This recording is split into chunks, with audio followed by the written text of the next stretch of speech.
morning, everyone. Welcome to Day 9 of the Sundance 2010 Film Festival. Before we begin the Q&A, I would like to remind you that Winter's Bone is part of the U.S. Dramatic Competition, so please, as you exit the theater, do not forget to vote. Now, please join me in welcoming to the stage the director of Winter's Bone, Deborah Granick.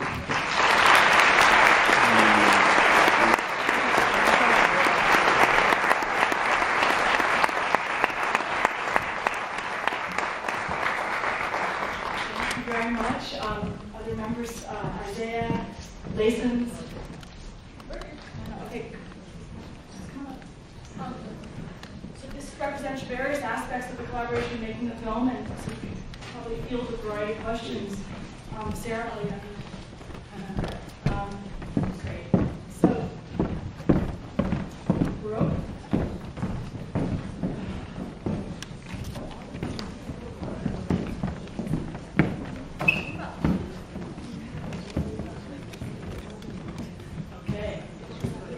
That's as close as I've seen to a perfect film in a long time. That's brilliant. A very technical question. How much set, decorating did you have to do, or is that pretty much the way it looks there? We filmed about 80% of the film on the Lason family property. 2 members of the family are here.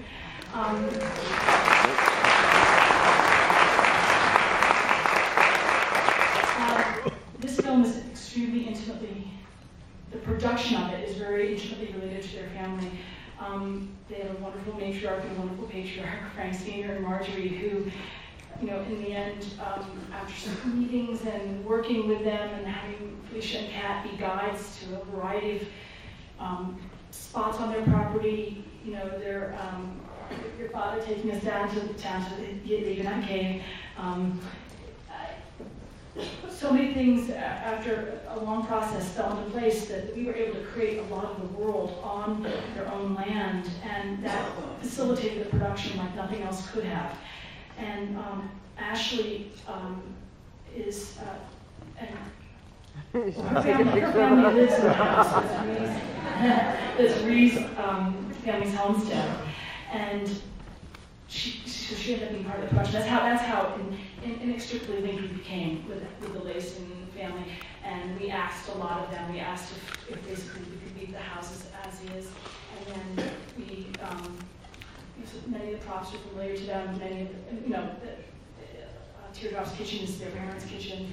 And then even the love letter that is read, that beautiful love letter in the album, that is Marjorie's handwriting, and that is a love letter from Marjorie to Frank. And that love letter is extremely beautifully written, and we only got to read half of it. But so that kind of collaboration became super intense. Back here. How did you feel to see your life and your home in the movies? Amazing. Was you think it was real? It's very different. Yeah. From what we're used to at home, yeah, it's very different to us. Especially having so many people in one place. Because there was like 40 people all together at our land. And it was very interesting. Yeah, all of it. It was all new to us. The mess tent, the generator, your dad loved it. Your grandpa loved the generator.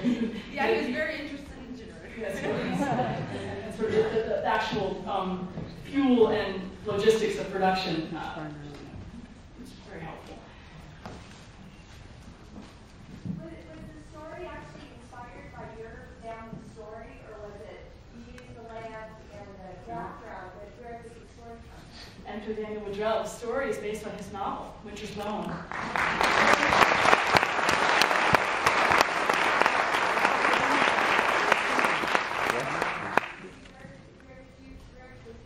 How were you inspired by that story?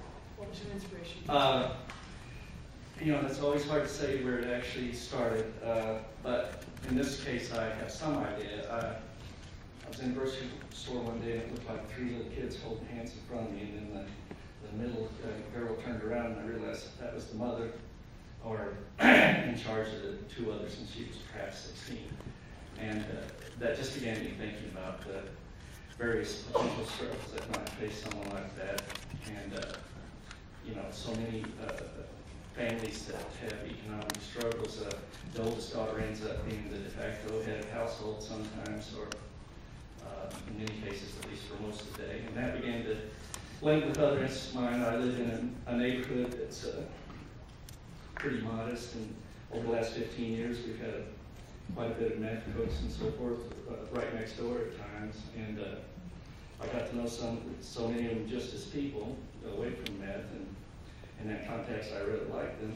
But most of them have been rolled up and gone away by now. But these things all began to blend together, and I've always loved that. A few things about Ozark history, even if everybody doesn't abide by it, pretty good about minding your own business down there, and that has its pluses and negatives socially, but in most regards, as like myself, I think it's a plus. And this sense of family and family is just really fundamentally important still, and it has direct consequences to your life. And so all of that just began to merge together, and somehow this story began to emerge. And I did not think it was going to be about a 17-year-old girl. Initially, it was about a 35-year-old woman whose husband was a truck driver, and it started mutating on me. So it started mutating after I saw the girl in the grocery store. So that's as near as I can say. It's always a mystery where these things come from. But,